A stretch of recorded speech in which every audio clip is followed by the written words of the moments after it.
Sono Belezier Walter, gestisce il rifugio Tissi dal 98, rifugio Tissi le del Cai de Belum, che praticamente lo ha dedicato a Tilio Tissi, famoso alpinista che era morto sulle tre cime della Varedo. È stato inaugurato nel 63 e noi siamo qua praticamente scominciamo la stagione da metà di giugno fino al 20 di settembre, dopo dipende un attimo come che va via il tempo anche, ecco. Siamo qua in Caterzink, anche a Sheikh Lauron. Il rifugio Tissi è situato insieme al Correan, che davanti a noi ha la parete nord-ovest del Civetta, del Rio ha il lago de Aglie, con la famosa frana del Piz che la forma il lac, e dopo ha un panorama a 360 gradi che il ciappa dall'Antelao alle tre cime della Varedo, alle Tofane, al gruppo del Sella, alla Marmolada, al Sassolungo. Fino alla Nier si vede da qua, ecco, c'è un panorama che la maggior parte della gente che arriva qua dice che questo rifugio qua è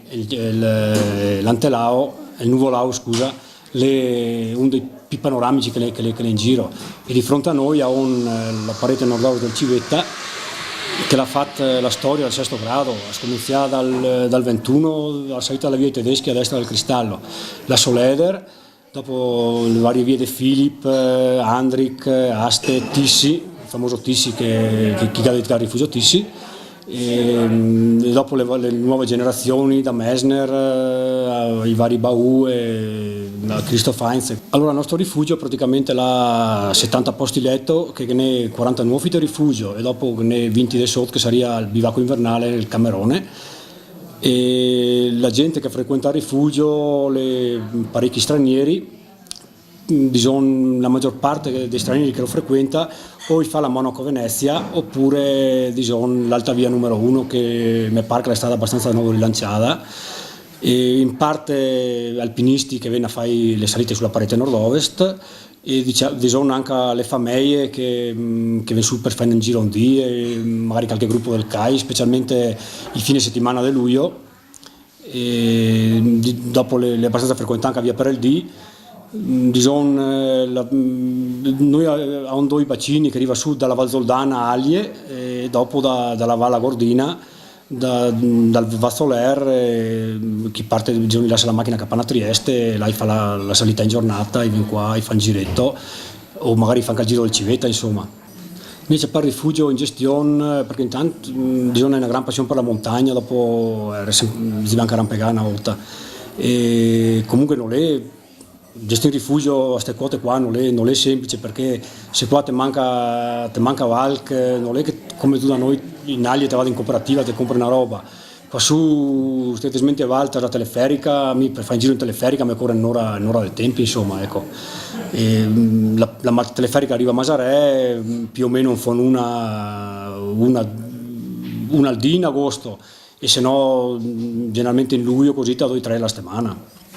E all'inizio tutti gli approvvigionamenti fanno tutto il carico grande, fanno con l'elicottero. Qua il problema più grande le live, i testimoni qua, perché noi la Ciappon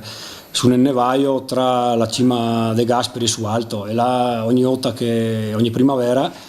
le nalevine, allora te vado via, te faccio un scavo, e fu un scavo anche di 15-20 metri nel tunnel. L'ha presa e c'è un laiva, però sì, laiva del nevaio. E dopo ogni tanto, quando arriva i temporali, il tubo si rompe, bisogna che ti torni via, che ti metti a posto. Sì, dopo noi cerchiamo sempre anche chiaramente di migliorare l'aspetto che è del rifugio, perché dai che il cliente sia sempre più soddisfatto, perché naturalmente è sempre più esigenti come tutte quante le bande. E allora si cerca di migliorare, di fare sempre dei lavori, delle migliorie. Per esempio sto anno il nostro presidente Sandro del CAI de Belum Farinazzo ne ha comprato tutti quanti più nuovi. Adesso è un drio che vedo di poter risolvere per una volta perduta il discorso delle vasche dell'AIVA, di avere un gran deposito in maniera che quando che ho una neve del nevaio che si delega, da poter fare questo accumulo e così, ecco. Noi cerchiamo anche per il magnà e così di fare valc sempre diverso, anche se chiaramente i piatti più classici sono sempre i soliti del rifugio, diciamo. Però dopo si cerca anche ogni anno di migliorare, di fare valc di nuovo, dopo si sente che magari domanda alla clientela e così. Adesso dopo il quale mio figlio Lorenzo, che anche lui è qua che mi dà una mano in cucina e che piace la passione e cerca di aiutare, insomma, ecco. I piatti più caratteristici, ad esempio la polenta con la luganega e il formai o la polenta con la luganega e il funk, che va molto ad esempio soprattutto in questo periodo di agosto, o dopo avevano le tagliatelle alla boscaiola o le tagliatelle al cervo,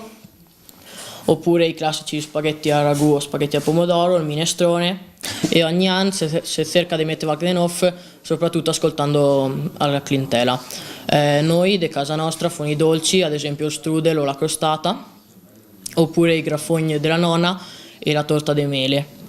La panna cotta è un'altra roba che fanno noi, che la serviamo con i mirtilli oppure col caramello e la vaniglia. Una roba bella per conto mio gestire il rifugio, il rapporto che ti ha qua con le persone, anche noi qua siamo la mia compagna, mia fiolle, la mia piccola, e hai 3 bocce adesso che qua chi lavora con noi, però anche il rapporto è bello perché è come una famiglia alla fine, perché la sera ti vive, ti stai insieme, è come essere su una barca, ecco, e dopo il bello è anche le persone che arrivano, perché questo qua è un rifugio abbastanza difficile che arriva, minimo che ti cammina le 3 ore per arrivare a questo rifugio, e le persone che arrivano te le vede proprio contente, soddisfatte, a parte qualche caso eccezionale come tutte le robe, e dopo ti cerca sempre di fare tenere su agio, così hai delle persone, dei clienti che vengono dal primo anno che sono qua, o che mi chiamano o che si sentono per telefono, così, o mi telefona per sapere delle robe, una roba particolare, che ti sta un rapporto che non è come avere in bar e in ambiente in valle, è tutto diverso. E dopo quale proprio ancora ti vede che che è ancora amanti della montagna, gente che piace venire ancora in montagna. Hanno in drio anche rampegare così, e conosce tanti alpinisti, dopo tanti amici, da Marco Anghileri che la fa la Soleder da Sol d'inverno, Fabio Valseschini che l'ha fatta appena l'inverno scorso qua sulla via 5 Valmadrera, i 7 di sempre in solitaria. E tanti dopo noi Nana ne fanno una festa dei 50 anni del Philip, e era stata una roba fatta bellissima, proprio organizzata dal comune di Allie, con praticamente i 3D, gli aveva fatto una roba veramente, veramente fatta bene, che non si pensa neanche che ci fosse una roba del genere in Allie. Dopo un dì è stata su, e l'ultimo dì in Allie era tornato anche a Mesner, era tutti gli alpinisti dell'Ecco che loro ricordo qua del rifugio Tissi bestiale, perché quello era il primo gestore Livio De Bernardini, veniva su d'inverno, con avere la via dei 5 al Madrera, per esempio, stai su un mese e mezzo praticamente loro. E così dopo tantissime le passava dai francesi, da Niger, Berot, quando lui ha fatto il Grand Vias, che le partite dal Triglav, che arriva fino alle Alpi Marittime. Dopo chiaramente d'inverno è un'altra attività, perché con il rifugio non ti può vivere, insomma. È un'altra attività, ha un rifugio qua sulle piste da sci, la Stua, che è dell'Ale che Funivie, e dopo di solito i mesi di primavera, di autunno vado sempre in giro a montare impianti di risalita, di sgaggi, chi lavori là, e comunque mi spero di stare qua fin più possibile, insomma, ecco, perché qua è il posto che sarà la mia vita, insomma. Un saluto a tutti quanti, vi ringrazio di avermi ascoltato e spero di vedere qua più presto possibile. Grazie a tutti per aver guardato, se vedo un presto, ciao.